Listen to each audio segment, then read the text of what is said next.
Let's actually talk about Cotton's war stories. After Italy, he was sent to the Pacific Theater, where his troop transport was hit by a Japanese torpedo. He was only able to save his three friends, Smelly, Stinky, and Brooklyn, but after being strafed by a Japanese Zero, he had to sacrifice Brooklyn to the sharks because they were attracted to the blood. He then made it ashore on a Japanese island where he found soldiers spitting on the American flag. This is where he rushed into a trap where a Japanese machine gun nest blew off his shins. According to Cotton, he blacked out, and next thing he could remember was beating them all to death with Fatty's leg. When he was on Okinawa, he was rushed by so many Japanese soldiers. In order to survive, he invented a new technique of bayoneting, which apparently the technique was so effective, it was still taught in academies. He was also ordered to retake an airfield on the Solomon Islands. His unit was actually pinned down by machine gun fire, and he snuck behind enemy lines by hiding in a 55-gallon sake drum. He then waited in the drum until all of the soldiers got nice and drunk, where he would later hop out of the drum with sake in his mouth and become a human flamethrower. This is actually where he wiped out an entire squad by himself. While in Guam, he took it upon himself to cross a minefield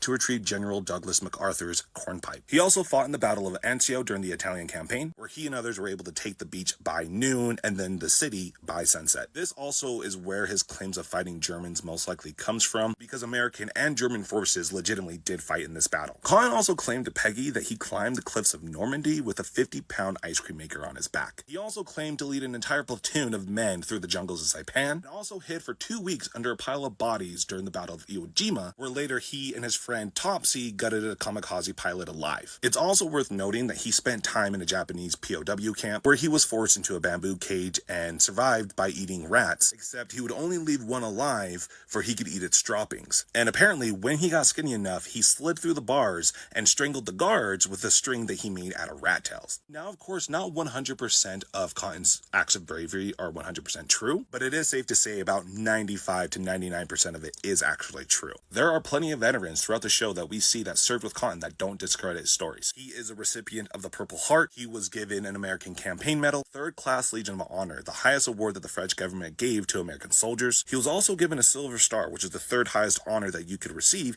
and it is given out for gallantry against enemies during war. And of course, the most prestigious of all, the Medal of Honor. And he also did serve with the U.S. Army's 77th Infantry Division, who actually did partake in many of these battles in the Pacific. And most telling of all, Cotton suffered from severe PTSD. It's also important to point out there's a lot of documentation and verification that's needed to award these decorations, which is also compounded by the fact of all the benefits that he receives as a veteran that we see throughout the show. So while some of it is exaggerated, it's actually insane to realize that most of it's true.